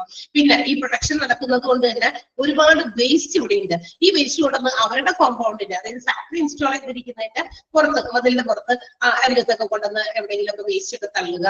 അത് തൊട്ടടുത്ത് താമസിക്കുന്ന ആളുകൾക്ക് അത് പ്രശ്നം ഉണ്ടാകും ഇല്ലേ? അപ്പൊ ഇതൊക്കെ അവര് ആണ് അതിന്റെ ആഫ്റ്റർ എഫക്റ്റ് ഒക്കെ അനുഭവിക്കേണ്ടി വരിക. അങ്ങനെയൊക്കെ ഉണ്ടാകുന്ന സാഹചര്യങ്ങളിൽ ഗവൺമെന്റിന് തീർച്ചയായിട്ടും അധികാരമുണ്ട്. കാരണം they have to follow the instructions or the statutory provisions which is given by the Factories Act 1948. 1948 Factories Actൽ ഒരുപാട് ഇത്തരം നിർദ്ദേശങ്ങളെ കുറിച്ച് പറഞ്ഞിട്ടുണ്ട്. വേസ്റ്റ് ഉണ്ടാകും, നമുക്ക് തടയാൻ പറ്റില്ല. പ്രൊഡക്ഷൻ നടക്കുന്നുണ്ടോ, waste will be there, waste ഉണ്ടാകും. പക്ഷേ how we can handle them in systematic manor, എങ്ങനെ അത് നല്ല രീതിയിൽ അതിനെ എന്താ പറയാ വേസ്റ്റുകളൊക്കെ നമുക്ക് ഏത് രീതിയിൽ ഹാൻഡിൽ ചെയ്യാൻ പറ്റും, ട്രീറ്റ് ചെയ്യാൻ പറ്റും, അത് ഫാക്ടറീസ് വളരെ നല്ല രീതിയിൽ അതിനെ എടുത്ത് ആലോചിച്ച് പ്ലാൻ ചെയ്ത് അതിനുള്ള എന്താ പറയാ കൺവീനിയന്റ് ആയിട്ടുള്ള രീതികൾ സ്വീകരിക്കാം. അതർവൈസ് അതല്ല എങ്കിലാണ് സ്റ്റേറ്റ് ഗവൺമെന്റിന്റെ അധികാരമുണ്ട് ഇത്തരം ഇങ്ങനെയുള്ള അറേഞ്ച്മെന്റുകളൊക്കെ പറഞ്ഞിട്ടും അതൊന്നും എന്താ പറയാ അനുസരിക്കാതെയോ അതിന് അഗേൻസ്റ്റ് ആയിട്ടൊക്കെ പ്രവർത്തിക്കുകയാണെങ്കിൽ ഫാക്ടറീസ് പ്രവർത്തിച്ചാൽ they can take actions against that factories. അത്തരം ഫാക്ടറീസിനെതിരെ ആക്ഷൻസ് എടുക്കാനുള്ള അധികാരമുണ്ട്. ഓക്കെ, അപ്പൊ സ്റ്റേറ്റ് ഗവൺമെന്റ് നിർദ്ദേശപ്രകാരവും അതല്ലാതെയും ഓരോ ഫാക്ടറീസും അവനവന്റെ പ്രൊഡക്ഷൻ നടക്കുമ്പോൾ മാനുഫാക്ചറിംഗ് പ്രോസസ്സിൽ ഉണ്ടാകുന്ന എന്താ പറയാ വേസ്റ്റ് അല്ലെങ്കിൽ effluents have to be maintained or treated very carefully. അതിനെയൊക്കെ കൃത്യമായിട്ട് നല്ല രീതിയിൽ ഹാൻഡിൽ ചെയ്യണം എന്നാണ് സെക്ഷൻ 12 ഈ രണ്ട് കാര്യങ്ങളായിട്ട് പറഞ്ഞിരിക്കുന്നത്. ക്ലിയർ ആയോ? മനസ്സിലായോ? Any doubts? Okay. Then the third section, the section which is 13 എന്ന് പറയുന്ന സെക്ഷനിൽ പറയുന്നു, വീണ്ടും ഫാക്ടറീസ് ആക്ട് 1948 സെക്ഷൻ 13 പറയുന്ന കാര്യം വെന്റിലേഷൻ ആൻഡ് ടെമ്പറേച്ചറിനെ കുറിച്ചിട്ടാണ്. അപ്പൊ എന്തായിരിക്കും വെന്റിലേഷൻ, ടെമ്പറേച്ചർ? ഇതൊക്കെ കുറേയൊക്കെ നമുക്ക് ഊഹിക്കാവുന്നതേ ഉള്ളൂ. കാരണം ഒരു ഫാക്ടറീസ് ആകുമ്പോൾ അവിടെ പ്രൊഡക്ഷൻ നടക്കുന്നത് കൊണ്ട് ഒരുപാട് വേസ്റ്റും ഒരുപാട് ഡ്രെയിനും അതുപോലെ തന്നെ ഡസ്റ്റ്, ഫ്യൂം, ഗ്യാസ് ഇതൊക്കെ ഉണ്ടാകും. ഇതെല്ലാം പ്രൊഡ്യൂസ് ചെയ്യപ്പെടുന്നത് കൊണ്ട് തന്നെ proper ventilation should be provided. ഫാക്ടറീസിൽ ആവശ്യത്തിന് വെന്റിലേഷൻ എന്ന് വെച്ചാൽ എന്താ പറയാ, നമ്മളുടെ എന്താ പറയാ, നമ്മൾ കാറ്റ് വെളിച്ചം അല്ലെ, കാറ്റും വെളിച്ചം കിടക്കുന്ന രീതിയിൽ ആകണം. അല്ലാതെ ഇങ്ങനെ ഭയങ്കരമായിട്ട് അടച്ചു മൂട്ടി നിൽക്കുന്ന ആ ഒരു അറ്റ്മോസ്ഫിയറിൽ how the employees can work effectively? എങ്ങനെ ഈ എംപ്ലോയീസ് ഇത്രയും സഫോക്കേറ്റഡ് ആയിട്ട് അവരവിടെ നിന്ന് ജോലി ചെയ്യും? ശ്വാസം മുട്ടുന്നവരൊന്നും അല്ലെ. നമ്മുടെ വീടുകളിലാണെങ്കിലും കുറച്ച് അധികം എല്ലാ സമയം നമ്മളിങ്ങനെ വാതിലൊക്കെ ജനലൊക്കെ അടച്ചിട്ട് കൂട്ടി അങ്ങനെ സാധാരണ എല്ലാവർക്കും അങ്ങനെ പറ്റില്ല. കുറെ നമ്മൾ നേരം കൊടുക്കുമ്പോൾ കുറച്ച് നേരമൊക്കെ നല്ല എന്താ പറയാ നാച്ചുറൽ എയറും അതുപോലെ തന്നെ ഇതൊക്കെ കയറട്ടെ എന്ന് വെച്ച് നമ്മൾ ഇതൊക്കെ ഓപ്പൺ ആക്കിയിടും കുറച്ച് നേരം അല്ലെ. സഫോക്കേഷൻ ഫീൽ ചെയ്യും, ചിലർക്ക് ഇങ്ങനെ ശ്വാസം മുട്ടുന്നത് പോലെ തോന്നും. തീർച്ചയായിട്ടും ഒരു ഫാക്ടറി എന്ന് പറയുമ്പോൾ there will be a lot of employees, ഒരുപാട് എംപ്ലോയീസ് ഉണ്ട്. So while they are working together, എല്ലാവരും കൂടി ഇങ്ങനെ കൺജസ്റ്റഡ് ആയിട്ട് ക്രൗഡ് ആയിട്ടൊക്കെ ജോലി ചെയ്യുമ്പോൾ അങ്ങനെയുള്ള ചില ബുദ്ധിമുട്ടുകളൊക്കെ വരാൻ സാധ്യതയുണ്ട്. എന്താ പറയാ ഇതുപോലുള്ള കാര്യങ്ങളൊക്കെ നമുക്ക് മെയിൻറ്റെയിൻ ചെയ്യാനും അതുപോലെ കൃത്യമായിട്ടൊക്കെ ചെയ്യാൻ വേണ്ടിയിട്ട് സൂട്ടബിൾ ആയിട്ടുള്ള ventilation, air circulation, fresh air ഒക്കെ അകത്തോട്ട് കയറാൻ വേണ്ടിയിട്ടുള്ള വെന്റിലേഷൻ പ്രൊസീജിയേഴ്സ് ഒക്കെ ഉണ്ടായിരിക്കണം. ടെമ്പറേച്ചർ ഒരു എന്താ പറയാ ആവറേജ് ടെമ്പറേച്ചർ ഒക്കെ പാടുള്ളൂ. എന്ന് വെച്ചാൽ ഭയങ്കര ചൂടുള്ള കാലാവസ്ഥയിൽ അത് കുറയ്ക്കാൻ വേണ്ടിയിട്ടുള്ള സജ്ജീകരണങ്ങൾ ചെയ്യുക. വളരെ തണുപ്പുള്ള സമയത്തും ജോലി ചെയ്യാനായിട്ട് ഡിസ്കംഫർട്ട് ആയിരിക്കും എംപ്ലോയീസ്. അങ്ങനെ വരുമ്പോൾ അതും അവരുടെ it will be injurious to their health, അത് അവരുടെ ആരോഗ്യത്തിന് ഹാനികരമായിരിക്കും. അപ്പൊ അതിന് വേണ്ടിയിട്ടുള്ള സജ്ജീകരണം ചെയ്യാം. ഓക്കെ, പിന്നെ മാത്രമല്ല റൂഫ്സ്, വാൾസ് ഒക്കെ ഇല്ലേ ഇവിടെ എന്താ പറയാ മുകളിൽ തട്ട്, അതുപോലെ തന്നെ നമ്മുടെ ചുവരുകളൊക്കെ അതൊക്കെ കൃത്യമായിട്ട് ആ ഒരു ടെമ്പറേച്ചറൊക്കെ മെയിൻറ്റെയിൻ ചെയ്യുന്ന മെറ്റീരിയൽസ് വെച്ച് കൺസ്ട്രക്ഷൻസ് നടത്തിയിട്ടുണ്ടായിരിക്കും ഫാക്ടറിയിൽ. അതായത് ഫാക്ടറിയാണ് എന്നിട്ട് ഭയങ്കര എന്താ പറയാ അലൂമിനിയം ഫാബ്രിക്കേഷൻസ് അതുപോലെ തന്നെ അത്തരം ഷീറ്റുകളൊക്കെ വെച്ച് ചെയ്യുമ്പോൾ കുറച്ചുകൂടി ചൂട് കൂടും അല്ലെ. നമ്മളെ വീടുകളിലൊക്കെ അപ്സ്റ്റേഴ്സിലൊക്കെ ഇതെടുത്തിട്ട് അതിന്റെ പൊക്കത്തില് നമ്മൾ ഇതുപോലെ ഷീറ്റ് വെച്ചിട്ടൊക്കെ ചെയ്യും. പക്ഷെ ആ ഷീറ്റ് വെച്ച് ചെയ്യുമ്പോഴും അതിന്റെ ഇൻസൈഡ് പാർട്ടില് ഇന്റേണൽ ആയിട്ടുള്ള സ്ഥലത്ത് ഇന്റീരിയറിൽ നമ്മൾ വേറെ ഏതെങ്കിലും തരത്തിലുള്ള റൂഫിങ് കൊടുക്കും. ചൊവ്വാട് ടു മച്ച് ഓഫ് ഹോട്ട് അല്ലെ. ഈ പറയുന്ന ഭയങ്കര ചൂടിനെയൊക്കെ നമുക്ക് റെസിസ്റ്റ് ചെയ്യാൻ വേണ്ടി നമ്മൾ മറ്റെന്തെങ്കിലും ചെയ്യും. അല്ലെങ്കിൽ നമ്മൾ അവിടെ നമ്മൾ എന്താ പറയാ നമ്മൾ കിടക്കാനോ അല്ലെങ്കിൽ അങ്ങനെയുള്ള സാധനത്തിന് വേണ്ടി ഉപയോഗിക്കില്ല, മറ്റേതെങ്കിലും പർപ്പസിനായിരിക്കും അങ്ങനെ ചെയ്യാം. അപ്പൊ ഇങ്ങനെയുള്ള അത്രയും സമയത്ത് പോലും നമുക്ക് സ്പെൻഡ് ചെയ്യാൻ പറ്റുന്നില്ല എങ്കിൽ, അതും നൈറ്റിലൊക്കെ നമുക്കൊന്ന് കിടക്കാൻ അത്രയും അവിടെ ആവശ്യമുള്ളൂ, പക്ഷെ അത്രയും നമുക്ക് പറ്റുന്നില്ല. അങ്ങനെയാണെങ്കിൽ ഡേ ടൈമിൽ how the employees can work, എത്ര മെറ്റീരിയൽസ് ഉപയോഗിച്ച് പണിത ആ ഫാക്ടറീസിനകത്ത് അവരെങ്ങനെ പകൽ മുഴുവൻ ജോലി ചെയ്യും. അപ്പൊ അത് ഡിസ്കംഫർട്ട് ആണ്. സോ ആ ടെമ്പറേച്ചർ മെയിൻറ്റെയിൻ ചെയ്യുന്ന രീതിയിലുള്ള മെറ്റീരിയൽസ് ഉപയോഗിച്ച് the roofs and walls have to be constructed, and also it should be എന്താ പറയാ too much ടെമ്പറേച്ചർ എന്താ പറയാ ഒരു ടെമ്പറേച്ചറിന്റെ ലെവലിനെ എക്സീഡ് ചെയ്യുന്ന രീതിയിലുള്ള അതൊക്കെ ഒഴിവാക്കാനാണ് ഇങ്ങനെയുള്ള വാൾസും റൂഫ്സും ഒക്കെ കൺസ്ട്രക്ട് ചെയ്യണമെന്ന് പറഞ്ഞിരിക്കുന്നത്. സോ അതൊക്കെ പ്രോപ്പറായിട്ട് പ്രൊവൈഡ് ചെയ്യുക, വെന്റിലേഷൻസ് പ്രൊവൈഡ് ചെയ്യുക, ആവറേജ് ടെമ്പറേച്ചർ എപ്പോഴും മെയിൻറ്റെയിൻ ചെയ്യുക. അതെല്ലാം മെൻഷൻ ചെയ്യുന്നത് section 13 of the factories act 1948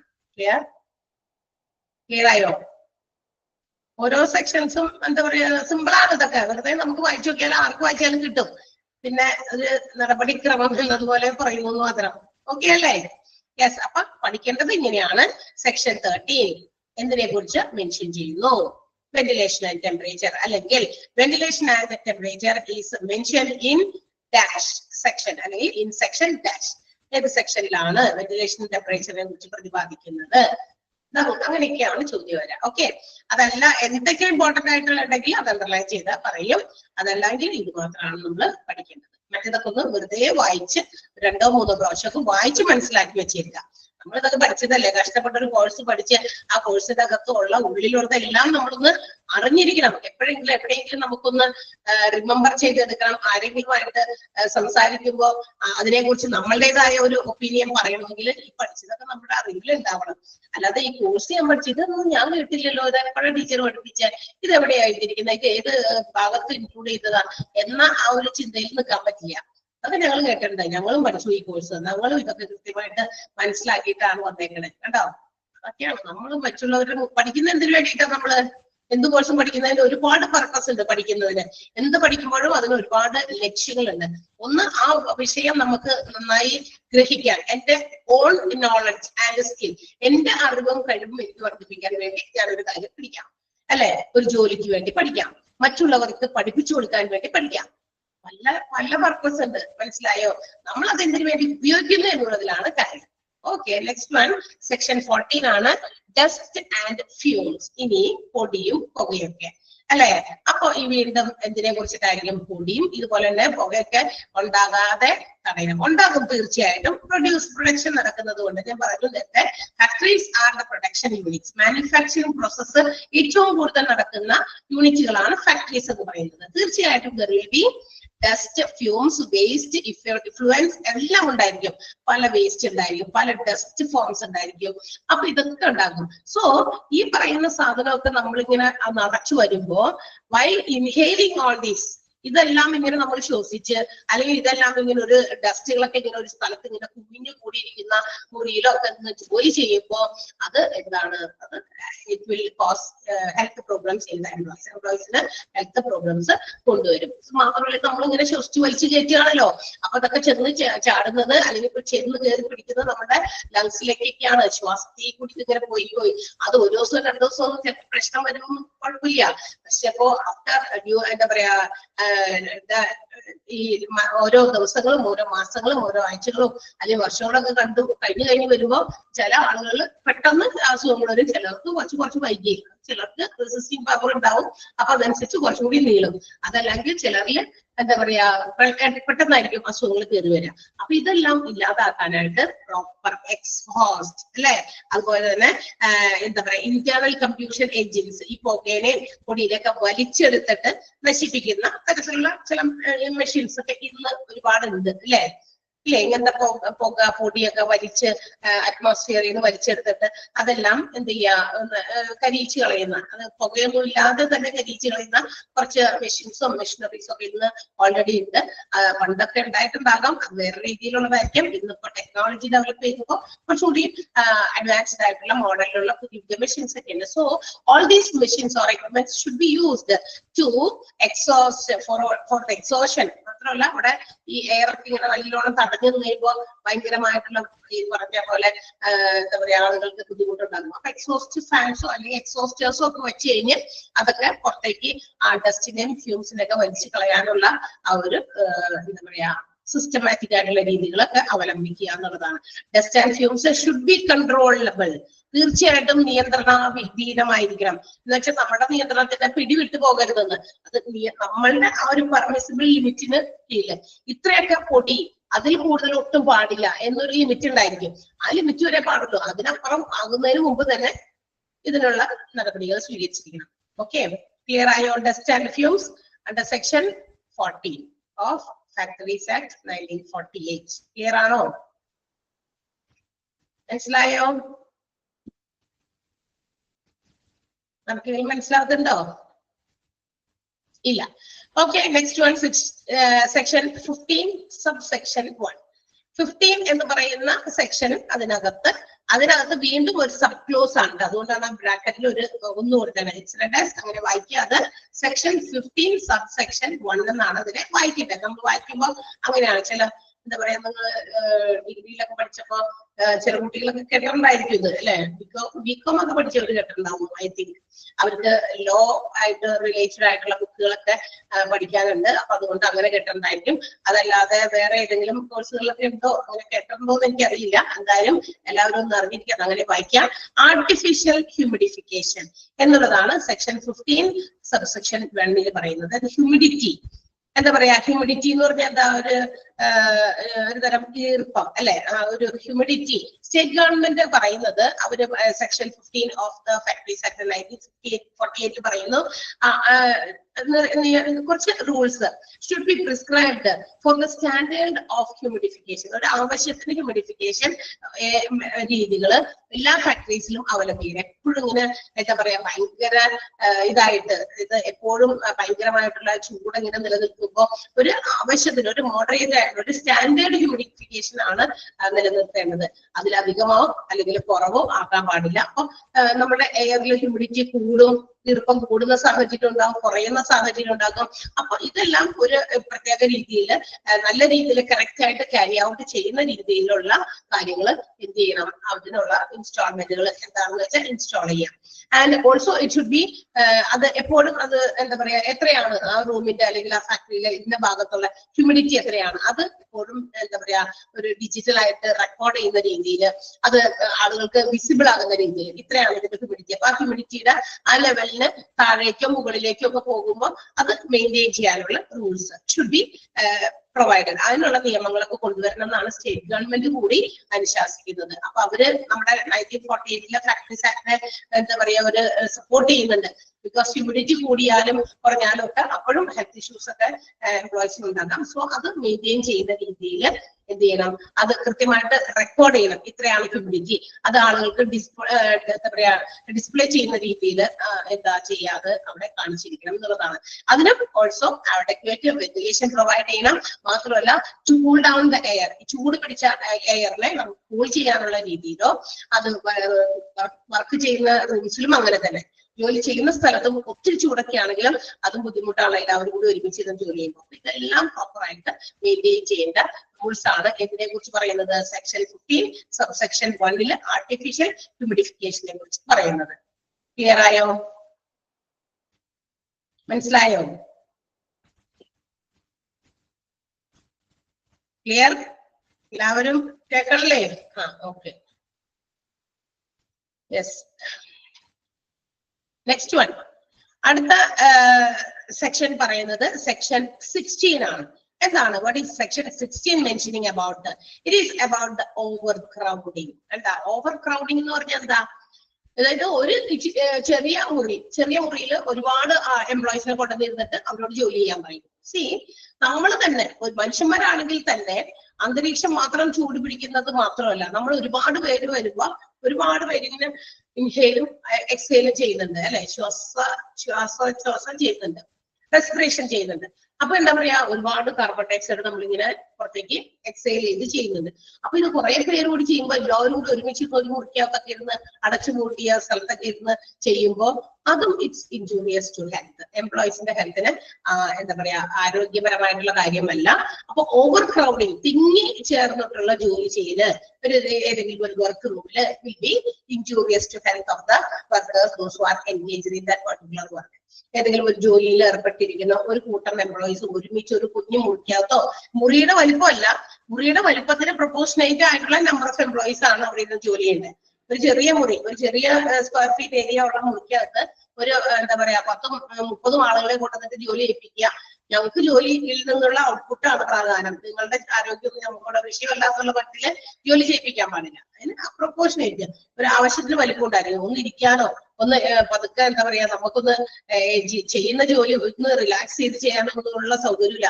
ഈ ഇരുന്ന പോലെ ജോലി ചെയ്യണമെന്ന് പറഞ്ഞാൽ ബുദ്ധിമുട്ടാണ്. സോ അതിന് ആവശ്യമുള്ള measures should be taken to avoid overcrowding. അപ്പൊ ഇങ്ങനെ ഒരുപാട് ആൾക്കാർ ഒരുമിച്ചിരുന്ന് ക്രൗഡ് ചെയ്തിരുന്ന് ജോലി ചെയ്യുന്ന അന്തരീക്ഷം ഉണ്ടെങ്കിൽ അത് ഒഴിവാക്കാനുള്ള മെഷേഴ്സ് ഏത് ഫാക്ടറീസ് ആയാലും ഇൻഡസ്ട്രീസ് ആയാലും എടുക്കണം എന്നുള്ളതാണ്. അതാണ് ഓവർ ക്രൗഡിങ് എന്നതിനെ കുറിച്ച് സെക്ഷൻ 16 മെൻഷൻ ചെയ്യുന്നത്. ക്ലിയർ ആണോ? കുഞ്ഞ് കാര്യം പറഞ്ഞിട്ടുള്ള ഓവർ ക്രൗഡിങ്. ഓവർ ക്രൗഡിങ്ങിന്റെ മലയാളത്തിൽ മനസ്സിലായില്ലേ? കാര്യം മനസ്സിലായില്ലേ? മറ്റു വാക്കൊന്നും എനിക്ക് അങ്ങനെ പെട്ടെന്ന് കിട്ടില്ല. ഓവർ ക്രൗഡിങ് എന്ന് പറഞ്ഞാൽ ഒരുമിച്ച് എനിക്ക് അതങ്ങനെ വേർഡ് വരില്ല. എന്തെങ്കിലും ഒറ്റ വേർഡ് ഉണ്ടോ ഓവർ ക്രൗഡിങ്ങിന് മലയാളത്തില്? ഒറ്റ വേർഡ് ഉണ്ടോ? ഇല്ലല്ല, ഉണ്ടാവുമായിരിക്കും അല്ലേ? എന്തെങ്കിലും പറയണേ.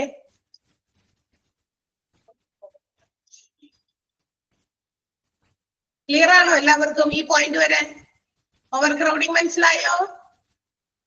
Yes. Okay, then the next one is section 17. അതിൽ പറയുന്നത് ലൈറ്റിങ്ങിനെ കുറിച്ചിട്ടാണ്. ഇനി വെട്ടോ വെളിച്ചോ വേണം ആവശ്യത്തിന്, അല്ലെ? ഒരു ജോലി ചെയ്യിപ്പിക്കുന്നതിന്റെ ഭാഗമായിട്ട് the workers not to be provided eye strain. ചെയ്യുന്ന ജോലി ഇങ്ങനെ കണ്ണൊക്കെ എന്താ പറയാ ഇങ്ങനെയൊക്കെ പിടിച്ചിരുന്ന് എന്താ പറയാ എന്താണെന്ന് സൂക്ഷ്മമായി നിരീക്ഷിച്ച് അതെന്താ അങ്ങനെ ചെയ്യുന്നത്, ആവശ്യത്തിന് വെട്ടം കിട്ടുന്നില്ല. അപ്പൊ എന്തെങ്കിലും ചെയ്യുമ്പോൾ നമ്മള് ഒരു ഇരുട്ട് മുറിയിൽ ഇരുന്നിട്ട് ഇങ്ങനെ നീഡിൽ ത്രെഡ് വെച്ച് ഇങ്ങനെ കോർക്കുകയാണെന്ന് വിചാരിക്കുക. സൂചി നൂല് കോർക്കാണ്.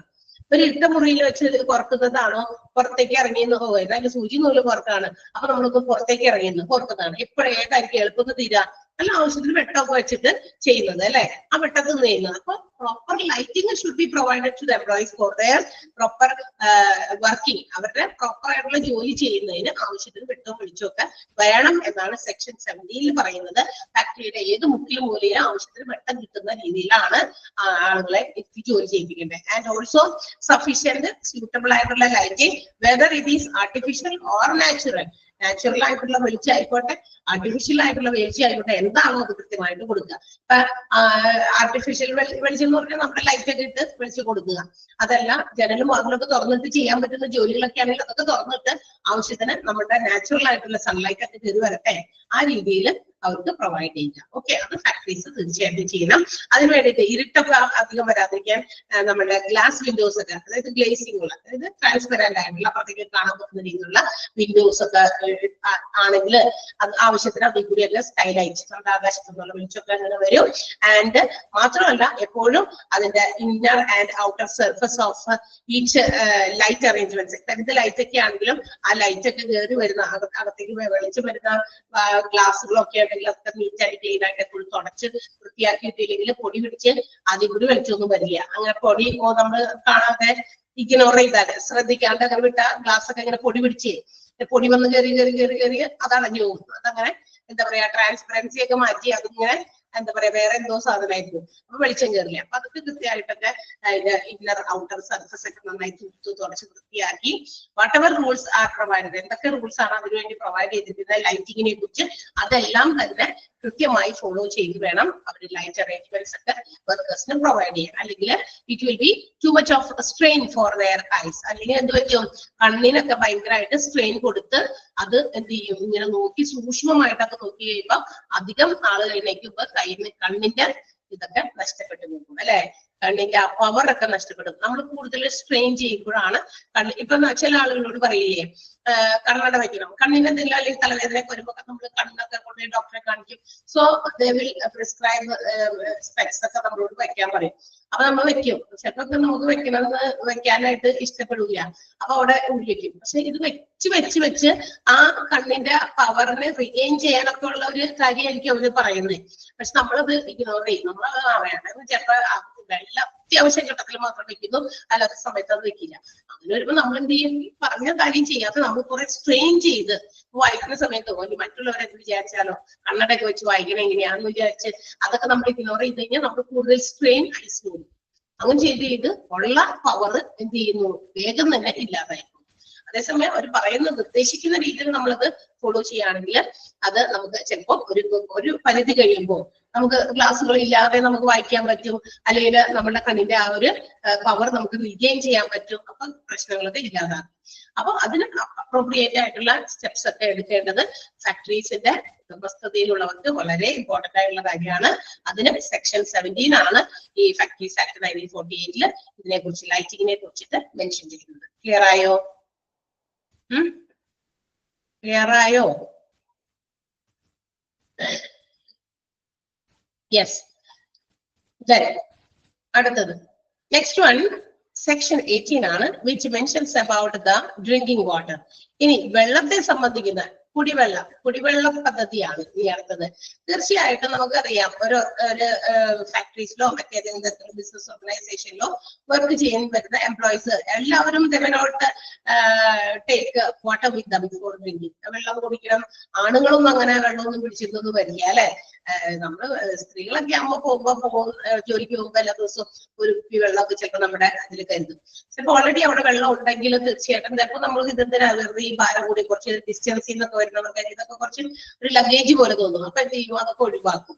അവിടെ ഓൾറെഡി ഉണ്ടല്ലോ. സോ നമ്മൾ എന്തിനാ ബുദ്ധിമുട്ടുന്നത്? എല്ലാ ഫാക്ടറീസും ഡ്രിങ്കിങ് വാട്ടർ അവിടുത്തെ എംപ്ലോയീസിന് പ്രൊവൈഡ് ചെയ്യുന്ന കാര്യത്തിൽ ചില കാര്യങ്ങൾ ശ്രദ്ധിക്കണം എന്നാണ് പറയുന്നത്. എന്തൊക്കെയാണ് ഡ്രിങ്കിങ് വാട്ടറിനെ സംബന്ധിച്ചുള്ള നിർദ്ദേശങ്ങൾ സെക്ഷൻ 18 പറയുന്നത്? It includes suitable points for wholesome drinking water. നല്ല രീതിയിലുള്ള നല്ല ശുദ്ധമായ കുടിവെള്ളം എല്ലാ സ്യൂട്ടബിൾ പോയിന്റ്സിലും ഉണ്ടാക്കിയിരിക്കണം. ഒരു ഫാക്ടറി അല്ലെങ്കിൽ ഒരു വലിയ ഇൻഡസ്ട്രി ഒക്കെ ആണെങ്കിലും ഒരുപാട് ദൂരം ഓട്ടോറിക്ഷ പിടിച്ച് നടന്നു വന്ന് വെള്ളം കുടിക്കാനായിരുന്നു. ഓട്ടോറിക്ഷ പിടിച്ചിട്ട് വന്ന് വെള്ളം കുടിക്കോ, ഒരുപാട് നേരം നടന്നു വന്നിട്ട് വെള്ളം കുടിക്കാനോ ഒക്കെ എടുക്കുകയാണെങ്കിൽ അത് ചിലപ്പോൾ അവര് വേണ്ടാന്ന് വെക്കും. ഇവിടെ ജോലി ചെയ്യാം, വെള്ളം കുടിക്കാൻ ദൂരം പോകണം, അവിടെ പോയി തിരിച്ചു വരുമ്പോഴേക്കും വീണ്ടും അടുത്ത വെള്ളം കുടിക്കേണ്ട അവസ്ഥയിലേക്ക് വരും. അങ്ങനെ വരാതെ സ്യൂട്ടബിൾ പോയിന്റ്സിൽ നെസസറി പോയിന്റ്സിൽ കുറച്ച് അവിടെ ഇവിടെയൊക്കെ ആയിട്ട് കുറച്ച് ഡ്രിങ്കിങ് വാട്ടർ ഫെസിലിറ്റീസ് പ്രൊവൈഡ് ചെയ്യാം, അത് ഇൻസ്റ്റാൾ ചെയ്യാം. ഓക്കെ. ഒരു ഇൻഡസ്ട്രിയിൽ അല്ലെങ്കിൽ ഒരു ഫാക്ടറിയിൽ ഏതെങ്കിലും ഒരു പോയിന്റിൽ മാത്രം ഡ്രിങ്കിങ് വാട്ടർ ഫെസിലിറ്റി വെക്കാതെ പല സ്ഥലങ്ങളിലായിട്ട്. മനസ്സിലായോ? നമ്മളിപ്പോ നമ്മൾ ഹോസ്പിറ്റൽസിലൊക്കെ ചെല്ലുമ്പോ അല്ലെ, അവിടെയൊക്കെ ചില സ്ഥലങ്ങളിലൊക്കെ അവിടെ ഇവിടെയൊക്കെ ആയിട്ട് വെള്ളത്തിന്റെ കുടിവെള്ളം ഡ്രിങ്കിങ് വാട്ടർ എന്ന് പറഞ്ഞിട്ട് വെച്ചിട്ട് 2 ടാപ്പുകളൊക്കെ ഉണ്ടാവും. ഒരെണ്ണം കോൾഡ് വാട്ടർ വരുന്നത്, ഒരെണ്ണം സാധാരണ നോർമൽ വാട്ടർ വരുന്നതൊക്കെ വെച്ചിട്ട് പല സ്ഥലത്തായിട്ട് സ്ഥാപിച്ചിട്ടുണ്ടാകും. ഫസ്റ്റ് ഫ്ലോറിൽ ഉണ്ടാകാം, സെക്കൻഡ് ഫ്ലോറിൽ ഉണ്ടാകാം, ഗ്രൗണ്ട് ഫ്ലോറിൽ ഉണ്ടാകാം. അല്ലെങ്കിൽ ഒരു ഗ്ലാസ് വെള്ളം കുടിക്കാൻ ഈ എന്താ പറയാ ഏറ്റവും മുകളിലത്തെ നിലയിൽ നിന്ന് ഗ്രൗണ്ട് ഫ്ലോർ വരെ എത്തണം. അതൊക്കെ ഒഴിവാക്കാനാണ്. എല്ലാവർക്കും ഇപ്പോ എന്താ പറയാ ഹോസ്പിറ്റൽസിലോ അല്ലെങ്കിൽ മറ്റേതെങ്കിലും സ്ഥലത്തൊക്കെ ആണെങ്കിൽ അവിടുത്തെ ക്യാൻറ്റീനോ ഇതൊക്കെ എവിടെയും നോക്കി തപ്പിപ്പിടിച്ച് പൈസ കൊടുത്ത് വെള്ളം കുടിക്കാൻ ചിലപ്പോൾ എല്ലാവരെയും കൊണ്ടും പറ്റുന്ന വരില്ല. അപ്പൊ വർക്കേഴ്സ് ആകുമ്പോൾ എല്ലാ ദിവസവും വെള്ളം കുടിക്കണം. സോ സ്യൂട്ടബിൾ പോയിന്റ്സ് ഡ്രിങ്കിങ് വാട്ടറിന് വേണ്ടി പ്രൊവൈഡ് ചെയ്യണം. Drinking points to be legibly marked and to be away from urinals and latrines. ഇനി ഡ്രിങ്കിങ് വാട്ടർ എവിടെയാണെന്ന് കൃത്യമായി പോയിന്റ് ഔട്ട് ചെയ്യണം. എന്നുവെച്ചാൽ ഇത് വെള്ളം നമുക്കറിയാം മറ്റു പർപ്പസിനും ഉപയോഗിക്കുന്ന വാട്ടർ ഫെസിലിറ്റി ഉണ്ടായിരിക്കും. പക്ഷെ ഡ്രിങ്കിങ് വാട്ടർ എന്താണെന്ന് കൃത്യമായി പോയിന്റ് ഔട്ട് ചെയ്യണം. അല്ലെങ്കിൽ ചിലപ്പോ അതല്ലാത്ത വെള്ളമൊക്കെ ഉണ്ടെങ്കിൽ ചിലപ്പോൾ ആളുകൾ അത് എന്താ പറയാ ചിലപ്പോ അറിയാതെ സ്റ്റാൻഡ് ചെയ്ത് കുടിക്കാനൊക്കെ സാധ്യതയുണ്ട്. സോ അത് ചിലപ്പോ ഗുണത്തേക്കാളേറെ ദോഷം ചെയ്യും. അതുകൊണ്ട് ഡ്രിങ്കിങ് പോയിന്റ് വാട്ടറിന്റെ പോയിന്റ്സ് മെൻഷൻ ചെയ്യാൻ കൃത്യമായിട്ട്. And also it should be far away from the urinals and latrines. ഇപ്പൊ യൂറിൻ ഫെസിലിറ്റിയും ലാട്രിൻ ഫെസിലിറ്റിയും ഒക്കെ പ്രൊവൈഡ് ചെയ്യുന്ന സ്ഥലത്തിന്റെ തൊട്ടടുത്ത് തന്നെ കൊണ്ട് ഡ്രിങ്കിങ് വാട്ടർ ഫെസിലിറ്റി പ്രൊവൈഡ് ചെയ്യുന്നത് കുറച്ചധികം ദൂരെയായിരിക്കണം. കാരണം ഇതാവുമ്പോൾ കുറച്ച് നമുക്കറിയാം അതിൽ നിന്ന് ആവശ്യമില്ലാത്ത ബാഡ് സ്മെല്ലൊക്കെ വരാൻ സാധ്യതയുണ്ട്. അവിടെ നിന്ന് നമ്മൾ ഇങ്ങനെ ഒരു ഗ്ലാസ് വെള്ളം കുടിക്കുക അല്ലെ, എപ്പോഴും നമ്മൾ നീറ്റ് ആൻഡ് ക്ലീൻ ആക്കി വെക്കണം എന്ന് സെക്ഷൻസ് ഒക്കെ പറയുന്നുണ്ട്. എങ്കിലും സ്വഭാവം എന്താ പറയാ ശരിയായ രീതിയിൽ അത് നടപ്പിലാക്കണ്ടോ എന്ന് നമുക്കറിയില്ല. അതുകൊണ്ട് തന്നെ ഇത് എന്തായാലും കുറച്ച് അകലത്തിലേക്ക് ആയിരിക്കണം. കൂളിംഗ് ഡ്രിങ്കിങ് വാട്ടറും should be provided if the workers are more than 250. അതായത് ഒരു 250 ആളുകളിൽ എംപ്ലോയീസിനേക്കാളൊക്കെ കൂടുതൽ ഉള്ള ഫാക്ടറീസ് ഒക്കെ ആണെങ്കിൽ, അല്ലെങ്കിൽ കൂടുതൽ ആളുകൾ ഈ ഒരു 250 നമ്പേഴ്സ് ഓഫ് എംപ്ലോയീസിനേക്കാൾ കൂടുതൽ ആളുകൾ ഈ ഒരു ഡ്രിങ്കിങ് വാട്ടർ ഫെസിലിറ്റിയെ ഡിപ്പെൻഡ് ചെയ്യുന്നുണ്ടെങ്കിൽ കൂളിംഗ് വാട്ടറും പ്രൊവൈഡ് ചെയ്തിരിക്കണം. തണുത്ത വെള്ളവും ചിലപ്പോൾ അവർക്ക് അങ്ങനെയുള്ളവർക്ക് ചൂടൊക്കെ കൂടുതലായിരിക്കും. അത്രയും അധികം വർക്കേഴ്സ് കൂടിയൊക്കെ ഉള്ളതുകൊണ്ട് അറ്റ്മോസ്ഫിയർ തന്നെ ചൂടായിരിക്കും. So cooling water, cooled water, അതായത് തണുത്ത വെള്ളം പ്രൊവൈഡ് ചെയ്തിരിക്കണം. State government also provide some compliances with the provisions under section 18.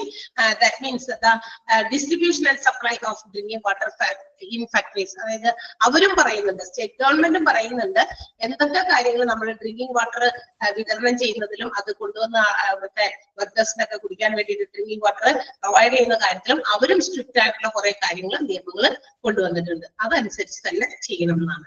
അപ്പോ ഈ കാര്യങ്ങളെല്ലാം തന്നെ ഡ്രിങ്കിങ് വാട്ടർ സംബന്ധിക്കുന്ന കാര്യങ്ങളാണ് സെക്ഷൻ 18 മെൻഷൻ ചെയ്തിരിക്കുന്നത്. കിട്ടിയോ? മനസ്സിലായോ?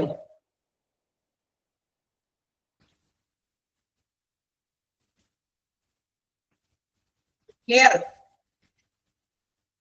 ഓക്കെ, ദെൻ പറഞ്ഞോട്ടെ. അടുത്തത് നിങ്ങൾ ക്ലിയർ ആണെന്ന് പറയുന്നത് കൊണ്ട് ഞാൻ ഇച്ചിരി വേഗം പോവുകയാണ്. ബിക്കോസ് ഇതൊക്കെ ചെറിയ ചെറിയ എന്താ പറയാ, നമുക്ക് കുറെയൊക്കെ നമുക്ക് തന്നെ ശരിയാ ഇങ്ങനെയൊക്കെ വേണമല്ലോ, അല്ലെങ്കിൽ അത് ശരിയാണ്, തീർച്ചയായിട്ടും എംപ്ലോയീസിന്റെ ഹെൽത്തിനെ ഇൻജൂറസ് ആയിരിക്കും, അനാരോഗ്യകരമായിട്ട് ബാധിക്കും. അത് ഓക്കെ, നമുക്ക് അറിയാവുന്ന ചില കാര്യങ്ങൾ എന്ന് വെച്ചാൽ നമുക്ക് റിലേറ്റ് ചെയ്യാൻ പറ്റുന്ന കാര്യങ്ങളായതുകൊണ്ട് എളുപ്പം മനസ്സിലാകും.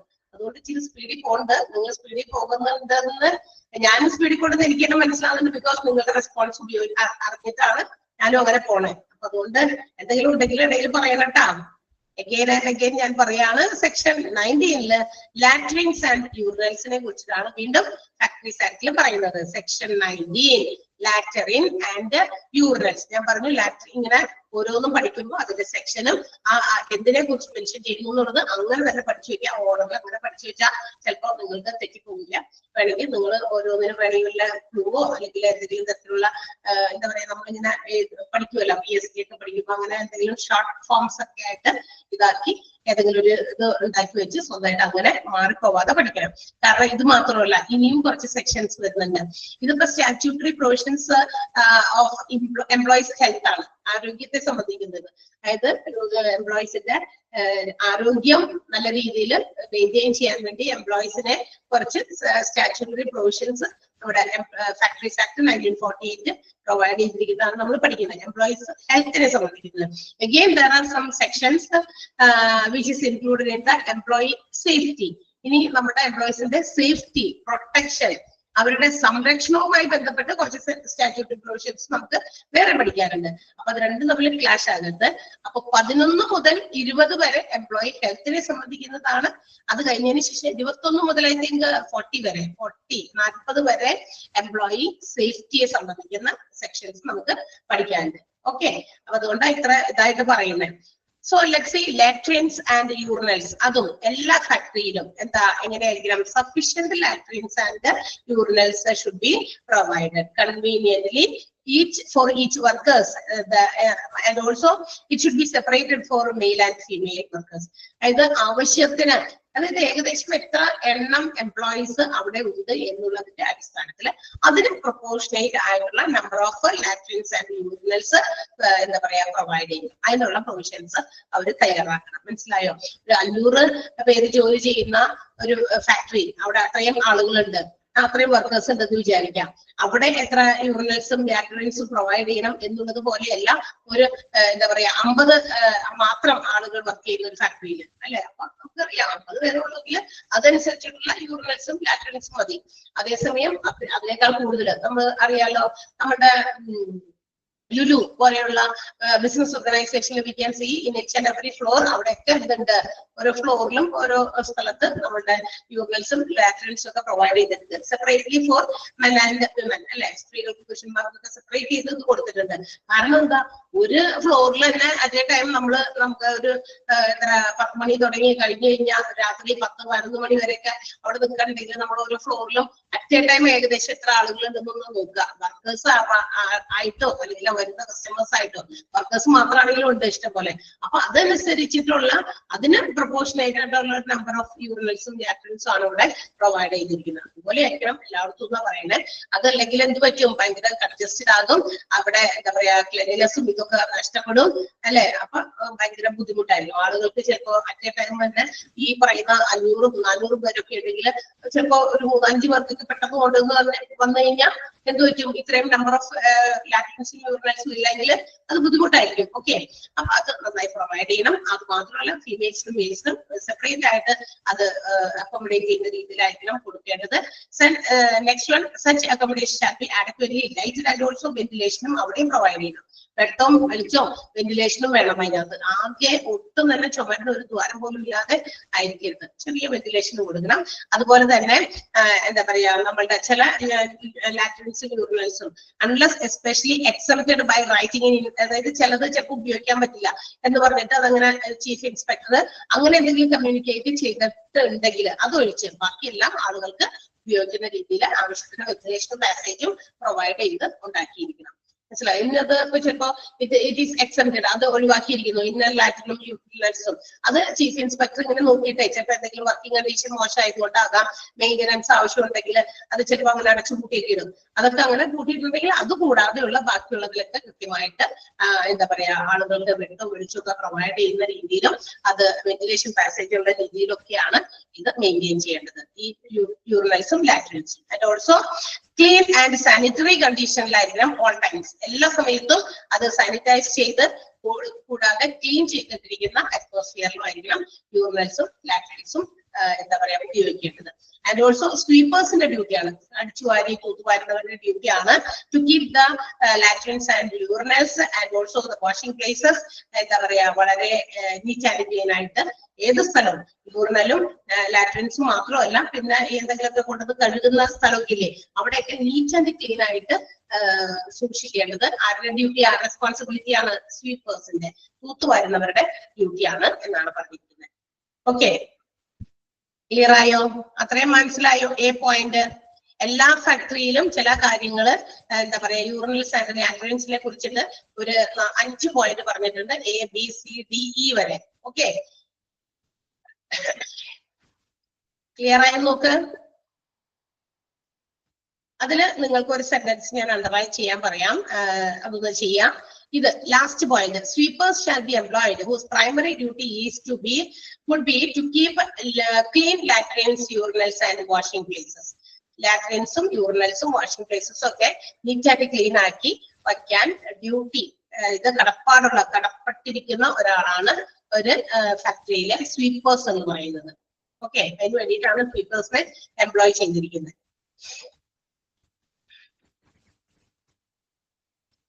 ക്ലിയർ ആയോ?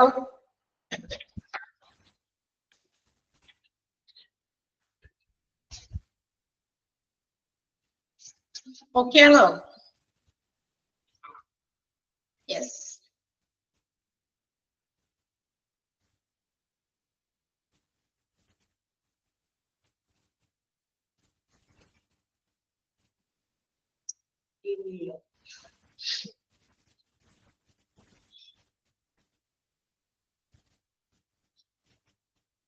ഇനി ചില കാര്യങ്ങള് എന്താ പറയാ ഒരു 250 നമ്പർ ഓഫ് വർക്കേഴ്സിനേക്കാൾ കൂടുതൽ ഉള്ള എല്ലാ ഫാക്ടറിയിലും ചില പ്രത്യേക കാര്യങ്ങൾ കൂടി എക്സ്ട്രാ എടുത്ത് പറയുന്നുണ്ട്. ലാട്രിൻസ് ആൻഡ് യൂറിനൽസിനെ കുറിച്ച് തന്നെയാണ് കേട്ടോ. അപ്പൊ അത് നമുക്ക് അടുത്ത ക്ലാസ്സിൽ എടുക്കാം, ബിക്കോസ് അതും ഇതുപോലെ തന്നെ കണക്റ്റഡ് ആയിട്ടുള്ള പോയിന്റ്സ് ആയതുകൊണ്ട് ഇപ്പൊ ഞാൻ ഒരെണ്ണം പറഞ്ഞു നിർത്തിയാലും ബാക്കിയിട്ട് തരില്ല. ഓക്കെ, 3 പോയിന്റ് ഉണ്ട്. ഓക്കെ, 1, 2, 3 പോയിന്റുകളുണ്ട്. ആ 3 പോയിന്റിലും ചില സബ് എന്താ പറയാ ക്ലാസിഫിക്കേഷൻസും ഉണ്ട്. ഇടയ്ക്ക് വേറെയും പോയിന്റ് A, B എന്ന് പറഞ്ഞു വന്നിട്ടുണ്ട്. അത് നമ്മൾ അടുത്ത ക്ലാസ്സിൽ എടുക്കാം. അപ്പൊ നിങ്ങൾ ഈ ഒരു പേജ് വരെ നമ്മൾ എടുത്തിരിക്കുന്ന ലാട്രിൻസ് ആൻഡ് യൂറിനൽസ് സെക്ഷൻ 19 വരെ എവിടെ തുടങ്ങിയെടുത്ത് 11 തുടങ്ങി നമ്മൾ ഇത്രയും വരെയുള്ള സെക്ഷൻസ് പറഞ്ഞിട്ടുണ്ട്. 19 വരെ, സോറി, 11 മുതൽ 19 വരെ. അതിൽ 19 കംപ്ലീറ്റഡ് അല്ല. ലാട്രിൻസ് ആൻഡ് യൂറിനൽസിന്റെ ഒരു എല്ലാ ഫാക്ടറിയിലും ഫോളോ ചെയ്യേണ്ട ചില ഇൻസ്ട്രക്ഷൻസ് ആണ് അവിടെ കൊടുത്തിരിക്കുന്നത്. അത് വരെ ഉള്ളത് ഒന്ന് നന്നായി വായിച്ചു നോക്കി സെക്ഷൻസ് മാറിപ്പോകാതെ ഉള്ള രീതിയിൽ എങ്ങനെ പഠിക്കാൻ പറ്റുമോ അതനുസരിച്ച് നിങ്ങളൊന്ന് മാനേജ് ചെയ്ത് പഠിക്കാം.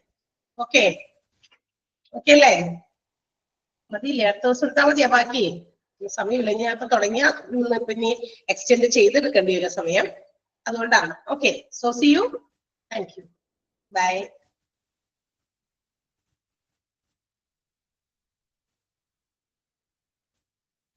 Thank you.